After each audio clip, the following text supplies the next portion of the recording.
안녕하세요. DJ 서영입니다. 오늘의 사연 시작해보겠습니다. 안녕하세요. 저는 40대 중반의 직장인이에요. 요즘 TV를 보면 이혼에 대한 얘기들이 참 많이 나오는데요. 별별 부부 얘기가 많더라고요. 진짜 보면서 저런 남편도 있구나, 저런 아내도 있구나 하는 생각을 저도 하는데요. 제 경우를 생각해보면 제 남편이 거기 나오는 남편들보다 더 못됐고 구제불능인 것 같더라고요. 사연을 보내면서 그동안의 일을 머릿속에 정리하다 보니까 정말이지 이런 인간하고 어떻게 그동안 살았나 싶은 생각도 들어요. 그럼 남편에 대한 얘기를 차근차근히 한번 풀어보도록 할게요. 저는 외동딸이고 제가 중학교 시절에 아빠가 지병으로 돌아가셔서 엄마와 단 둘이 살았어요. 그래서 그런지 엄마에 대한 애정이 남다를 뿐만 아니라 유대감도 꽤 깊었어요. 엄마와 하나부터 열까지 사소한 모든 것들을 다 공유했고 함께한 세월이 길었다는 거죠. 그래서 제게 엄마는 친구 같기도 하고 때로는 언니 같기도 하고 그랬어요. 그러던 어느 날 직장 생활을 하다가 남편을 만났어요. 지인의 소개로 만난 자리에서 남편을 처음 봤는데 사람이 참 성실해 보이더군요. 그래서 이런 사람하고 결혼을 하면 책임감도 있고 하니 문제가 없겠다는 생각을 했었죠. 당시에는 누군가를 엄청나게 열렬히 사랑해서 결혼한다기보다 저도 빨리 어엿한 가정을 꾸려서 엄마에게 보여주고 싶은 마음이 컸었거든요. 엄마도 제가 결혼 정년기가 지나자 저의 결혼을 엄청 걱정하셨어요. 저보고 연애는 언제 하냐, 자기가 좋은 사람 소개시켜줄까 등등 매번 남자 문제로 저를 괴롭히셨거든요. 저는 그렇게 남편과 결혼을 결심하게 됐어요. 그런데 결혼을 하고 보니 남편은 꽤나 가부장적인 사람이더군요. 결혼 전엔 몰랐는데 가족 중심의 사고방식을 갖고 있었더라고요.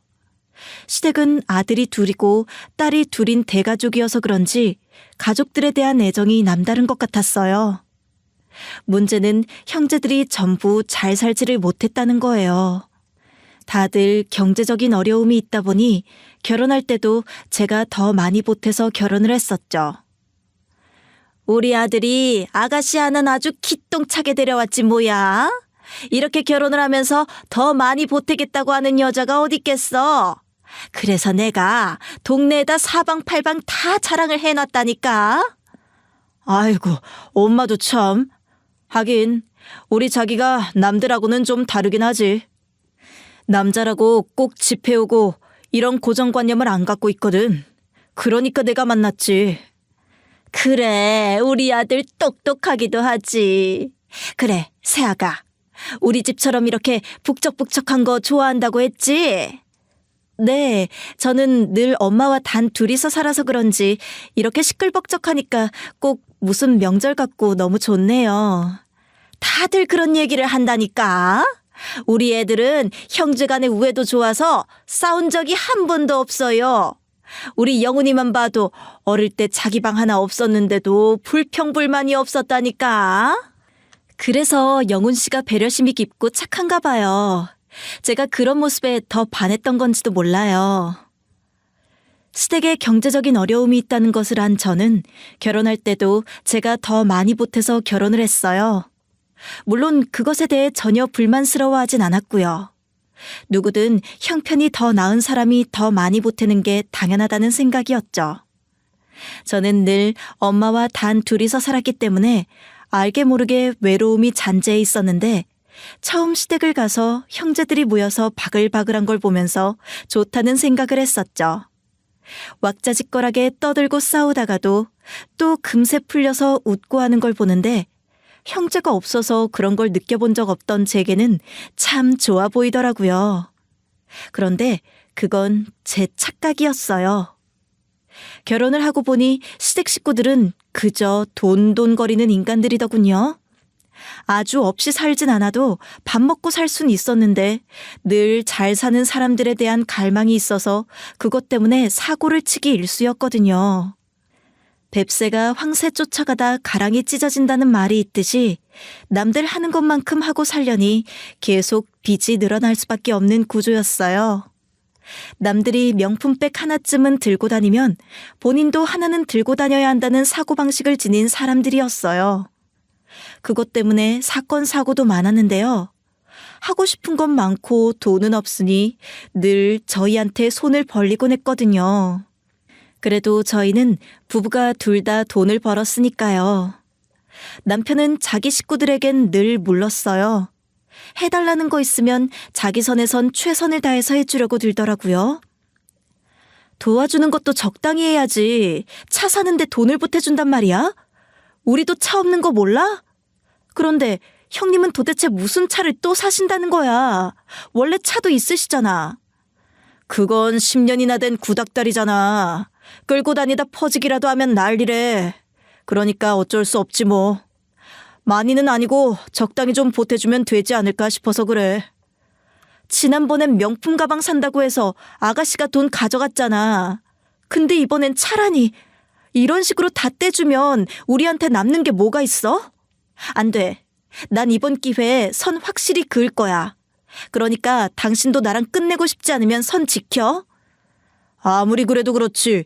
가족인데 어떻게 선을 딱 그어.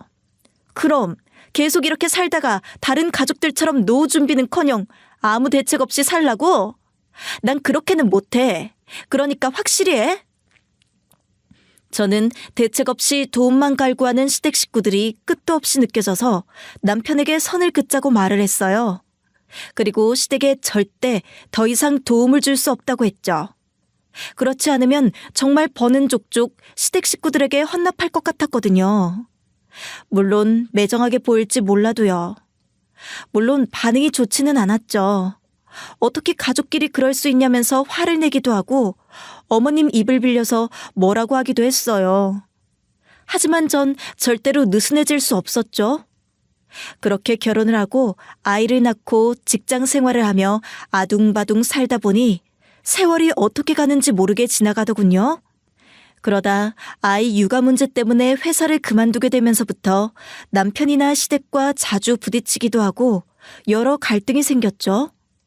제가 일을 안 하니까 시댁에서는 더 이상 부탁할 기대도 사라졌는지 아주 싫어하더라고요. 그리고 대놓고 불만을 표출하기도 했고요. 그래도 나이를 먹어감에 따라서 포기하고 사는 것도 있고 어쩔 수 없다고 생각하고 넘어간 적도 많았던 것 같아요. 그러던 어느 날이었어요. 친정엄마 생신이 돌아와서 친정에 가서 오랜만에 생일상을 차려드렸어요. 오랜만에 엄마와 함께하니 너무 좋더군요. 그동안 바쁘다는 핑계로 친정을 자주 가지 못했거든요. 밥을 같이 먹고 케이스를 사려고 매장에 갔는데 직원이 초 몇 개 드리면 될까요? 란 질문을 하는 거예요. 그 말을 듣고 생각을 하다 보니 글쎄 작년이었던 엄마 환갑을 그냥 지나쳤다는 게 생각났어요. 엄마, 너무 미안해. 내가 아무리 바빠도 그렇지 어떻게 엄마 환갑을 그냥 지나칠 수가 있지? 엄마, 많이 속상했지.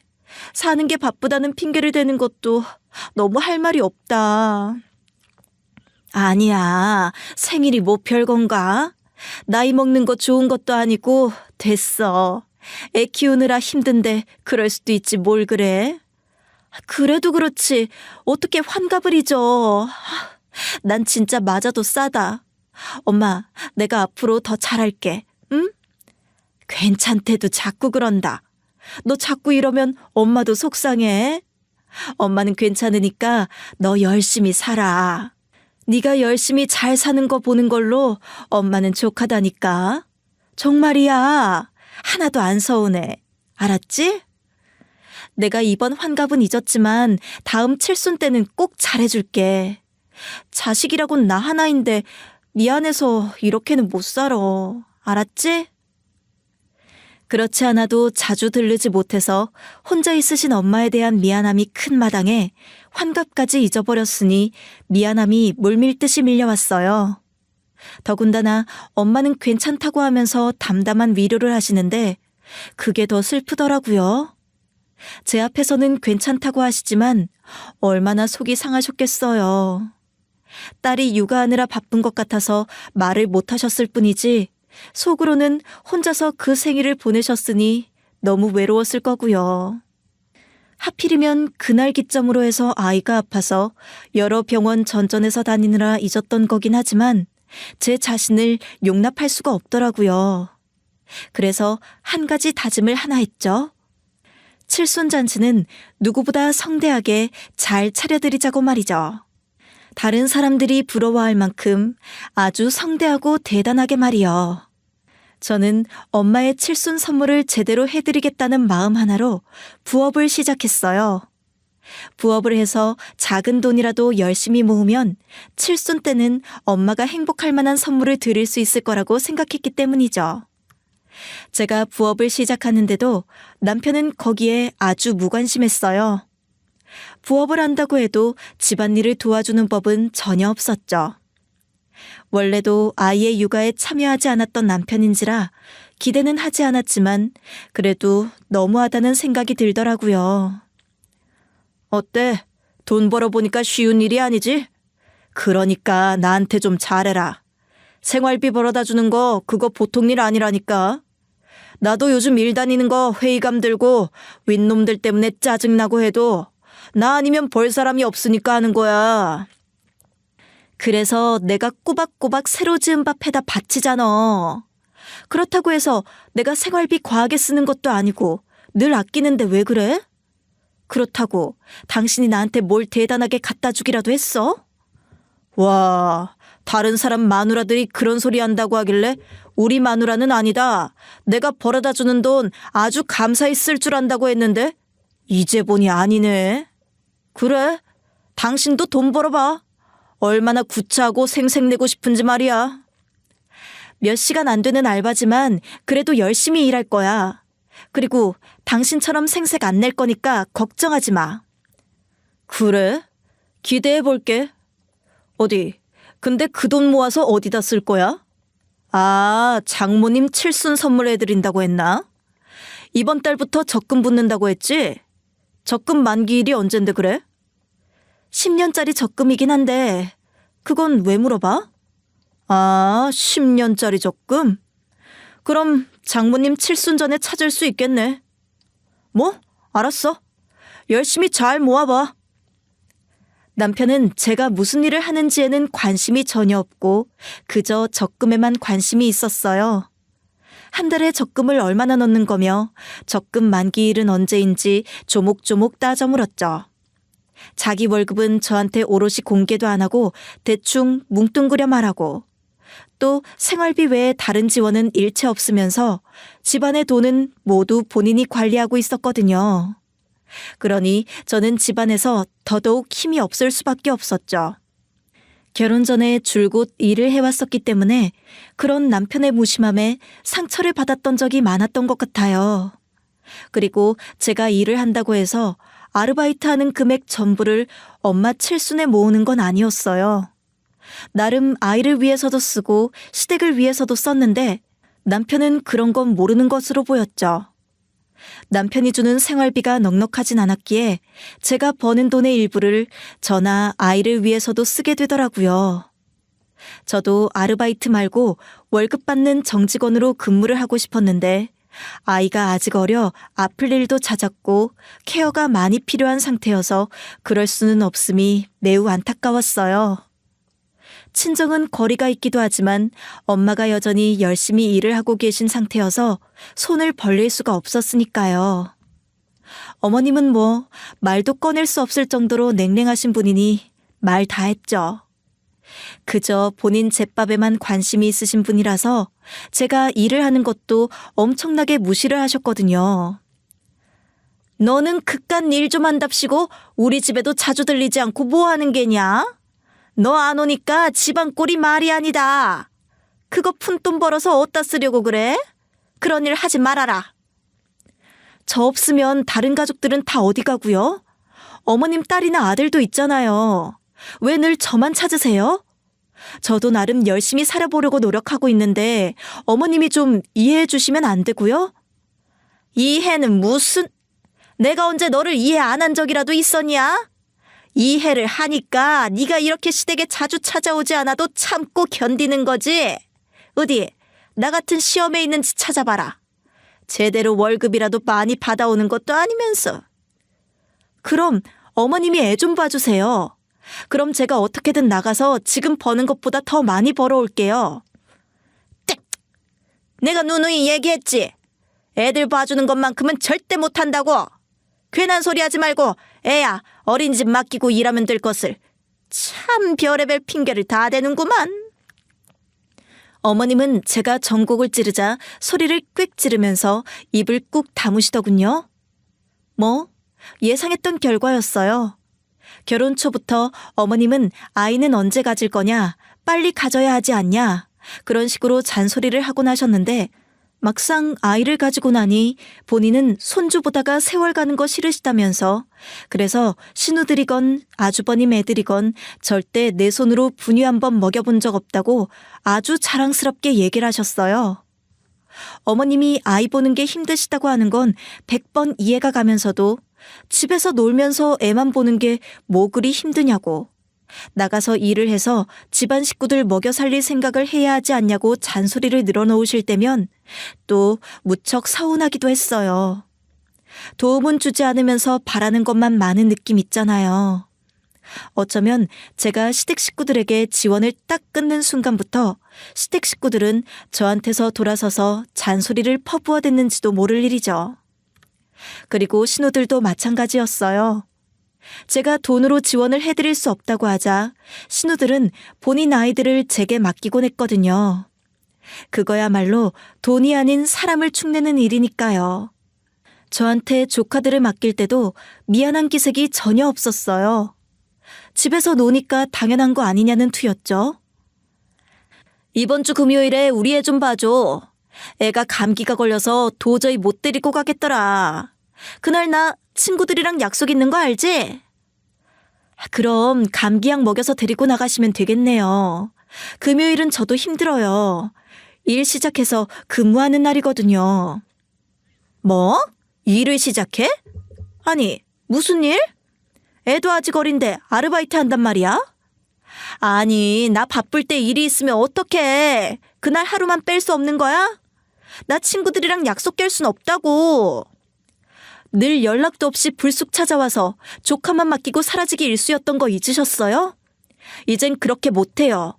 시작한 지 얼마 안 된 일을 조카 본다고 뺄 수는 더더욱 없고요. 이젠 형님이 알아서 하세요. 참 기가 막혀.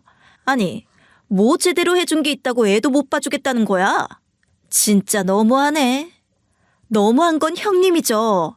언제 저희 애 봐주신 적 한 번이라도 있으세요? 늘 맡기기만 하셨지 봐주신 적은 한 번도 없잖아요. 그러면서 어떻게 뻔뻔하게 매번 조카를 맡기려고 하세요? 조카를 못 봐주겠다고 하니 신우들의 반응은 놀랍도록 차가워지더라고요. 그동안 조카들을 제게 맡겼으면 맡겼지 저희 애를 봐주신 적은 단 한 번도 없었던 신우들도 제가 일을 하게 되면서는 도와줄 수 없게 되자 온갖 불평불만을 쏟아냈어요. 자기들 바쁠 때만 꼭 저한테 일이 있다나? 그동안은 집에 있으니까 연락도 없이 불쑥 찾아와서 조카만 맡기고 사라지기 일쑤였는데 이제 그럴 수 없게 되니까 힘들었겠죠. 그러거나 말거나 저도 이젠 제 삶을 챙겨야 했기에 꿋꿋이 무시를 했어요. 저는 목표가 따로 있었으니까요. 시댁 식구들처럼 지금 현실에 안주하면서 흥청망청 쓰다가 나중에 아무것도 안 남은 그런 삶을 살고 싶진 않았거든요. 어떻게 해서든 열심히 돈을 벌어 모아 저축하고 친정엄마한테도 잘하고 제 자신을 위해 쓰고 싶은 마음이 컸어요. 그러니 알뜰살뜰히 돈을 모았죠. 점심 도시락도 꼭 싸서 다니면서 한 푼, 두 푼 돈을 모았어요. 하지만 남편은 제가 줄이면 줄일수록 오히려 더 쓰고 다니더라고요.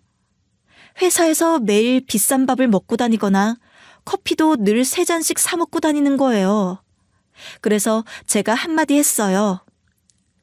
회사에 구내식당이 있는데 왜 굳이 나가서 사 먹는 거야? 그것도 점심값을 2만 원 넘게 쓰는 게 말이 돼? 누군 열심히 살아보려고 아둥바둥하고 있는데 왜 당신은 이렇게 멋대로야? 내가 일하느라 받는 스트레스 먹을 걸로 좀 푼다는데 그게 뭐가 어때서 그래?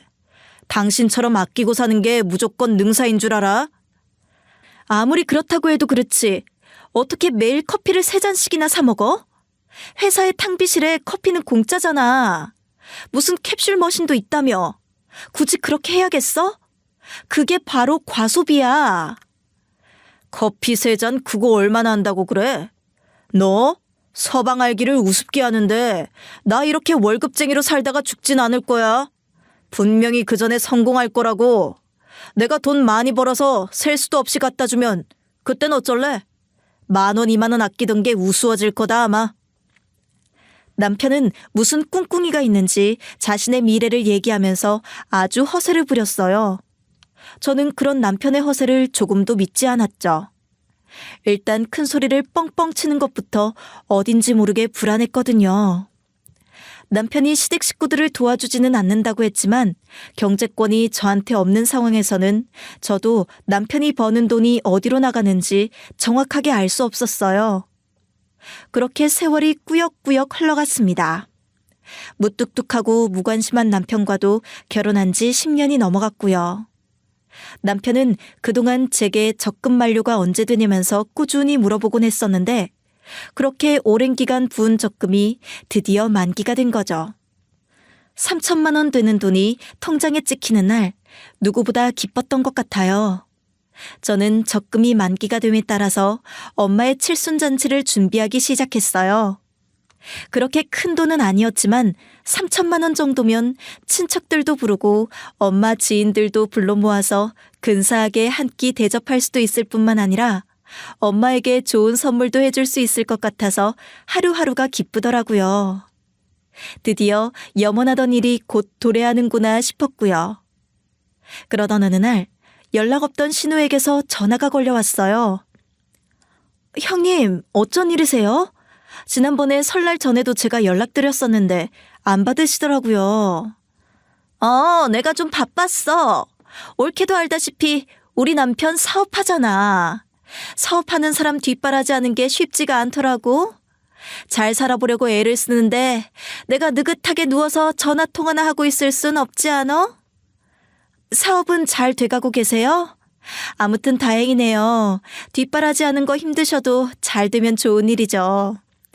내가 그것 때문에 전화했어. 옳게. 다른 사람은 몰라도 옳게는 내 맘 알지? 사람이 사업을 하다 보면 미끄러질 때도 있고 또 잘 될 때도 있고 하잖아. 잘 될 때는 여기저기 들러붙더니 좀 미끄러진다고 다들 돌아서더라. 네? 그게 무슨 소리예요?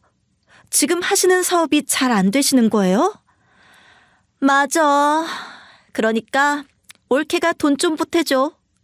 얘기 들어보니까 올케 이번에 적금 만기됐다며? 그 돈만 있으면 그래도 급한 불은 끌 수 있을 것 같아서 그래. 무슨 소리예요? 이 돈이 어떤 돈인데요? 절대 안 돼요. 오랜만에 연락 온 신우는 남편에게서 제가 적금 만기가 됐다는 소식을 들었다며 그 돈 좀 빌려달라고 하더군요. 말이 부탁이지 거의 반강제 협박이었어요. 신우 남편이 하고 있던 사업이 지금 잘 안 되어서 어떻게든 급한 불을 끄면 어떻겠냐고 하는데 급한 불을 끄느라 제 돈이 모두 휴지 조각이 될 일은 불보듯 뻔한 상황이더군요. 그래서 제가 절대로 안 된다고 하며 이 돈을 얼마나 어렵게 모았는지 모르시냐고 절대 내어드릴 수 없다고 선을 확 그었어요. 그러자 신우는 그동안도 돈 빌려달라고 하면 그렇게 시침을 뚝 떼더니 10년이 지난 지금도 어쩜 그리 한결같냐고 하면서 저한테 뭐라고 하시는 거예요. 그래서 제가 다른 형제들도 많은데 왜 굳이 저한테 이러시냐고 다른 데 손 벌려보라고 하셨죠? 그러자 신우가 한단 말이 다른 가족들은 이미 등 돌렸다고 하더라고요. 알고 보니 돈이 있을 때야 너도 나도 달라붙어서 콩고물이라도 얻어먹을까 친절하게 대하지만 돈이 없으면 남보다 더 못한 사이가 된다고 하는 거예요. 그 얘기를 들으니까 온몸에 소름이 확 돋더군요. 저는 이 돈에 한 푼도 드릴 수 없으니 그렇게 하려고 하시고 전화를 끊어버렸어요. 더 이상 얘기를 하고 있으면 말려들지도 모른다는 생각이 들더라고요. 그래서 퇴근하고 돌아온 남편에게 따져 물었죠. 당신, 내가 적금 탄 얘기는 도대체 왜 사방팔방하고 다니는 거야? 형님이 전화와서 돈 달라고 해서 얼마나 난감했는지 알기나 해? 그게 뭐 어때서 그래? 당신이 돈 벌어서 적금 탔다니까 가족들이 다 축하해 주는 거지. 그리고 돈 3천인데 누나한테 조금만 빌려주면 어디가 덧나? 생각해봐. 장모님 칠순잔치 하는데 3천만 원씩이나 쓸 일이 뭐가 있겠냐고. 그 돈을 다 쓰던 안 쓰던 간에 나는 형님한테 한 푼도 내줄 수 없으니까 그렇게 알아. 그리고 당신도 중간에서 똑바로 말 전해. 예전부터 시댁 식구들한테 돈 쓰지 않기로 했잖아. 도대체 왜 그래? 사람 참 팍팍하다. 있으면 좀 나누고 하는 거지. 그걸 가지고 그렇게 치사하게 굴어? 그래, 알았어. 내가 절대로 안 된다고 말할게. 그럼 됐냐? 역시 남편은 제 편이 아니었어요. 알고 있었던 사실이긴 했어도 괜히 씁쓸하더라고요. 남편은 저 대신 신우 편을 들었어요. 제 적금에 대해서 온 시댁 식구들이 모두 관심을 가지는 게 결코 좋은 일은 아니더라고요. 부담스러울 수밖에 없었죠. 저는 하루빨리 엄마의 칠순잔치를 해드리고 싶었어요. 엄마는 생일을 앞두고서는 저한테 괜히 많은 돈 쓰지 말라고 미리 말씀하시더라고요. 생일이 뭐 별거냐며 지금까지도 그냥 무탈하게 잘 살았으니 앞으로도 그렇게 건강하게 살면 될 일이다. 밥 한 끼 소박하게 먹으면 되지 뭐 하러 돈을 쓰냐고 걱정하셨지만 저는 생각이 달랐어요. 환갑잔치도 못 해드리고 그냥 넘어갔는데 칠순잔치도 제대로 못 차려드리면 제 스스로가 얼마나 창피하겠어요? 게다가 엄마도 면이 있는데 말이죠.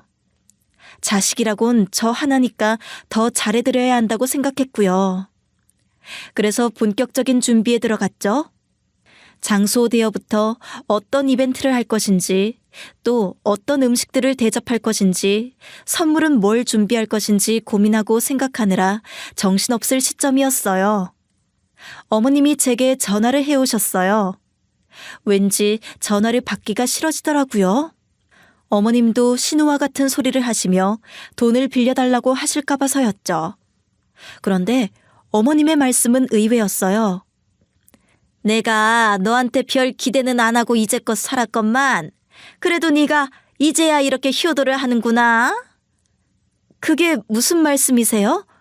혹시 지난주에 집에 못 들렀다고 그러시는 거예요? 기분 상하셨다면 죄송해요. 제가 다음 주에는 꼭 들르도록 할게요. 이번 주는 여러 가지 준비로 정신이 없네요.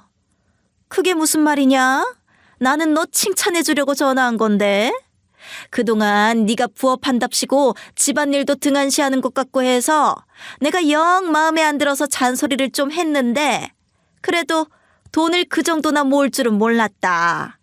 티끌 모아 태산이라더니 네가 딱 그 짝이로구나. 제 적금 만기됐다는 소리는 그이한테 들으셨나 보네요. 어쨌든 감사해요. 어머님이 이렇게 인정해 주시니까 그래도 기쁘네요. 제가 하는 일은 푼돈이나 모으는 거라면서 무시를 하시더니 이제 와서 적금 만기가 됐다고 하니 칭찬을 해주시는 어머님이 참 미우면서도 그래도 고맙단 생각이 들더라고요. 무시받던 제가 드디어 인정받는 기분이 들었다고 해야 할까요? 저는 솔직히 어머님이 전화를 해서는 신우한테 매정하게 대했던 것에 대해 뭐라고 하실 것 같았거든요. 그런데 정말 신우 말이 맞았나 봐요. 돈이 있을 땐 들러붙다가 돈 없는 지금은 다들 등 돌리고 떠나고 없다고 한 말이요. 약간 소름이 돋기까지 하더군요. 어머님 목소리는 아주 싱글벙글이셨거든요. 말 그대로 신우가 지금 위험하고 힘든 상황에 처했다면 어떻게 저렇게 아무렇지 않을 수 있을까 싶은 마음도 들었어요. 아무리 그래도 자식이 힘들다는데 웃음이 나올 수 있나 싶기도 했고요. 하지만 제가 관여할 일은 아니었죠. 어쨌든 저는 한 소리 듣지 않게 되어 다행이기도 했고 또 어머님이 저를 인정해 주시니 기분이 좋기도 했으니까요. 그런데 바로 다음 나오는 어머님의 말은 제 사고를 정지시킬 만큼 충격적이었어요. 내가 언제 너를 인정 안 해줬다고 그래? 내가 몇 번 잔소리를 하긴 했어도 네가 생활력 하나는 강하다는 거 내가 인정하마. 그리고 그렇게 힘들게 모은 돈으로 우리 유럽 여행을 다 보내준다니 이 얼마나 고마운 일이야. 네? 그게 무슨 말씀이세요? 유럽 여행이라뇨? 어머님, 유럽 여행 가세요? 뭐야, 너는 모르는 일이야? 우리 아들이 유럽 여행 보내준다고 하길래 당연히 네 돈으로 가는 줄 알았더니 그럼 그게 아니야? 너 마음 씀씀이 좋다고 아주 칭찬을 그득하게 했더만. 에잉? 좀 자세히 말씀해 보세요. 그이가 어머님 아버님 유럽 여행을 보내준다고 했다고요? 무슨 돈으로요? 그거야 내가 아니? 보내준다고 하니 당연히 네 돈인 줄 알았지. 적금까지 탔다고 했으니. 에휴, 근데 아닌 거 알았으니 됐다. 괜한 전화를 걸었지 뭐냐. 역시 그럴 줄 알았다. 어머님은 난데없이 유럽 여행 얘기를 꺼내시면서 잘 다녀오겠다 인사를 하셨어요. 뜬금없이 나오는 유럽 여행 얘기에 저는 깜짝 놀라서 그게 무슨 소리냐고 되물었는데 그제야 어머님 목소리가 확 바뀌시더니 역시 네가 낸 게 아닐 줄 알았다는 소리를 하시면서 전화를 확 끊으시는 거예요. 잠시 싸늘한 정적이 저를 덮쳤어요.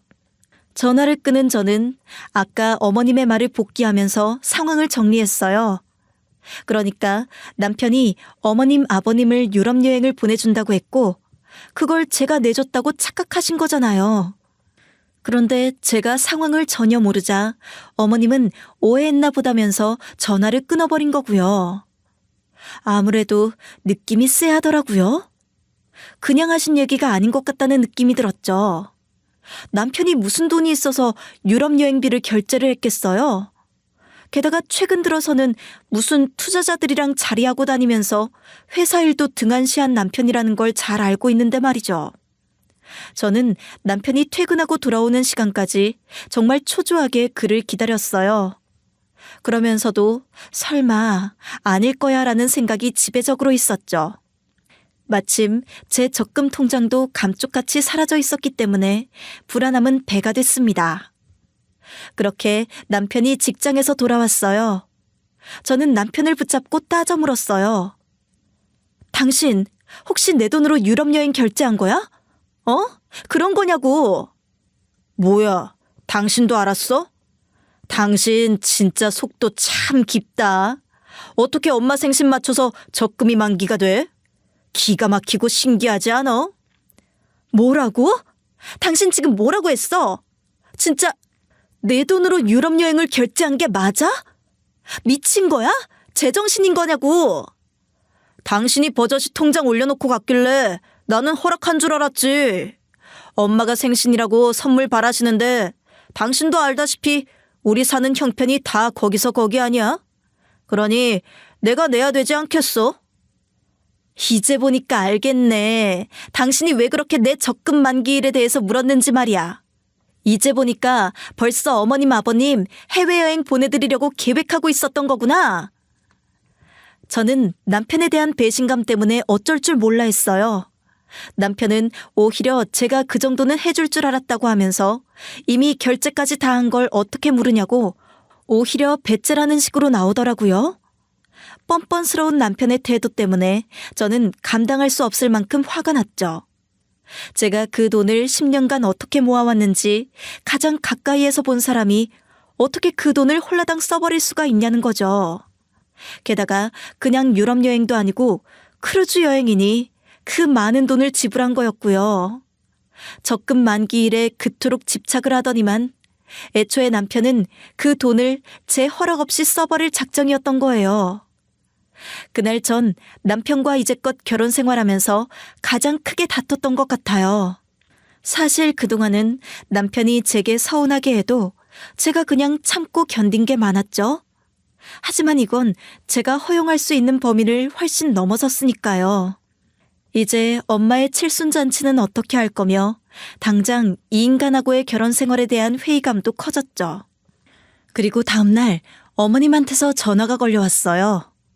어머님은 어제 남편과 여행 경비 문제로 다툰 걸 들으신 모양이더군요. 전화를 받자마자 저한테 뭐라고 따지고 들더라고요. 제가 어떻게 그 돈을 모은 건지 어머님도 아시잖아요. 저 10년 동안 쓸 거 안 쓰고 먹을 거 안 먹고 모았어요. 저희 엄마 환갑 그냥 지나간 게 너무 미안해서 칠수는 어떻게든 잘해드리고 싶어서요. 근데 그걸로 저 몰래 여행 경비를 결제하다니요? 그게 뭐가 어때서 그러냐? 사돈도 뭐라고 하디? 그러게 왜 자식을 하나만 낳아서 이 사달을 만들어? 자식 하나 낳은 여자가 무슨 칠순을 기대하겠어? 자식 덕 좀 보고 지내려면 애라도 많이 낳든가. 지금 말 다 하셨어요? 다른 건 몰라도 저희 엄마한테 그런 식으로 말씀하시면 안 되죠. 내가 뭘? 사돈한테 자식이라고 너 하나뿐인 건 맞잖아. 아무튼 여행은 우리가 잘 다녀오는 걸로 할 테니까 너도 이쯤 하면 그냥 포기하고 도와준 셈 쳐라. 이미 예약도 다 했는 걸 이제 와서 어쩐다는 거냐? 어머님은 친정엄마에 대한 막말을 불사하시면서까지 본인은 여행을 가셔야겠다는 걸 피력하셨어요. 그 얘기를 듣고 있자니 피가 거꾸로 솟더군요. 이래선 안 되겠다 싶어 저는 바로 여행사에 전화를 걸었어요. 그리고 남편의 이름과 연락처로 조회해서 물어보니 남편이 계좌이체로 여행 경비를 입금을 했다는 걸 알게 됐죠. 그래서 저는 즉시 그걸 남편 카드로 다시 결제했어요. 다행히 아직 여행 출발 일자가 넉넉하게 남아서 결제 방법도 조정이 가능하더군요. 남편도 자기 멋대로 제 은행 계좌를 건드렸으니 저도 더 이상 가만히 있을 순 없잖아요. 카드 비밀번호며 카드며 전부 다 공유하고 다니는 사인이 가능했죠. 사실 공유라기보다는 남편이 칠칠치 못한 거지만요. 그리고 자기 가족 여행이니 자기 돈으로 챙기는 게 맞는 거 아니겠어요? 아니나 다를까 큰 금액이 결제되니 당연히 남편도 카드사에서 연락을 받은 모양이더군요. 연락을 받은 남편이 득달같이 집으로 달려오더군요.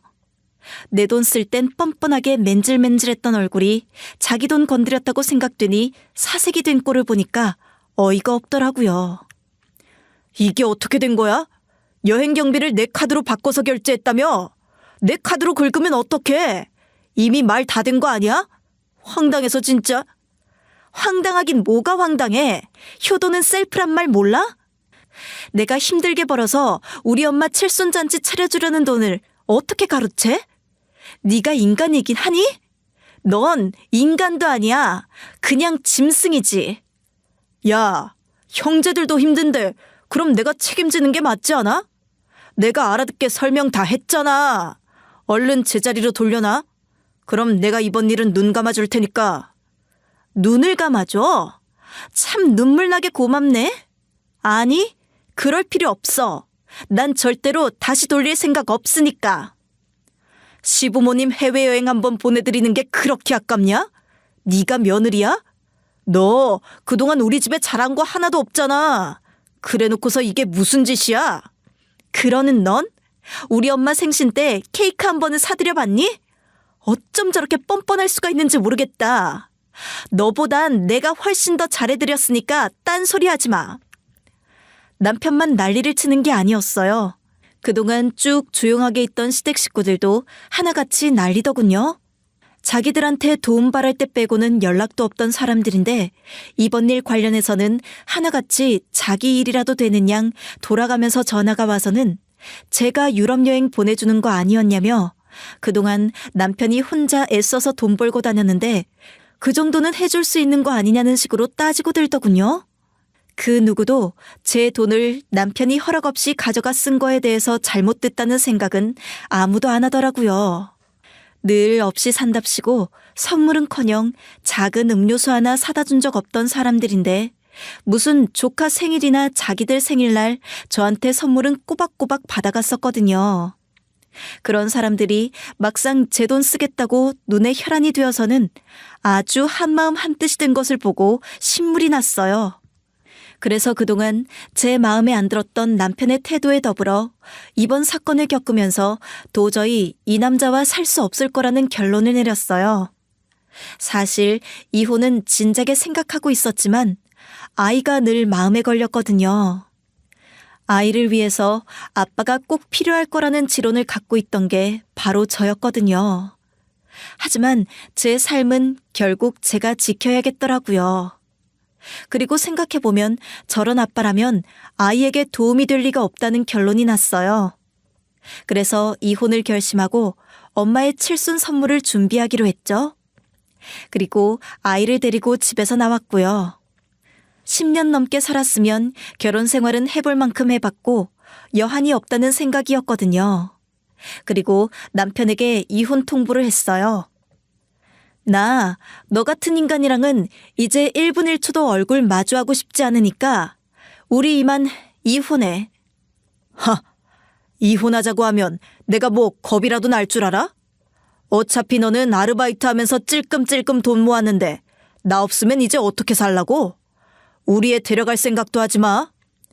우리 애? 애 태어나고서 기저귀 한 번, 목욕 한 번 시켜준 적이 없는 놈이 참 말은 잘하네. 네가 애 데려갈 수 있을 거라 생각한 모양인데 천만에. 네 유책 사유가 더 크다는 건 알고 있니?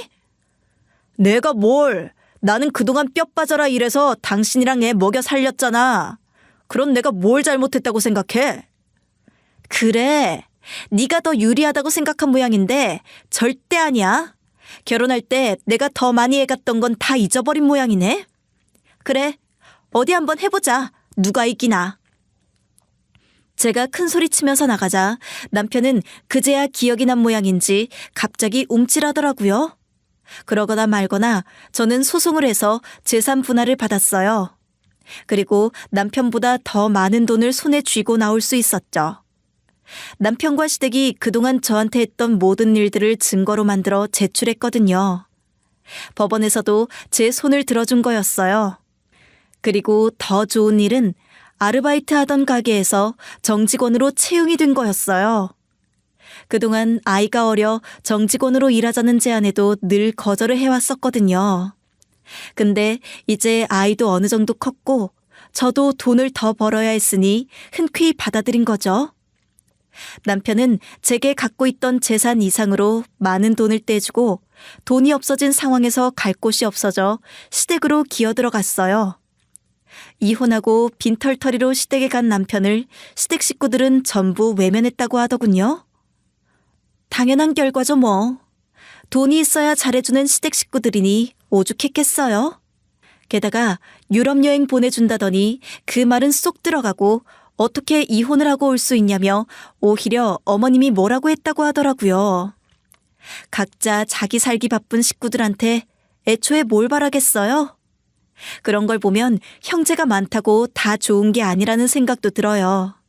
남편 형제들은 숫자만 많지 하나같이 자기만 생각하고 다른 가족들을 위할 줄은 모르는 인간들이었으니까요. 남편 혼자서 아둥바둥 자기 가족 생각한답시고 난리친 거죠. 그 덕에 저랑도 끝나고 아무것도 없어진 거고요.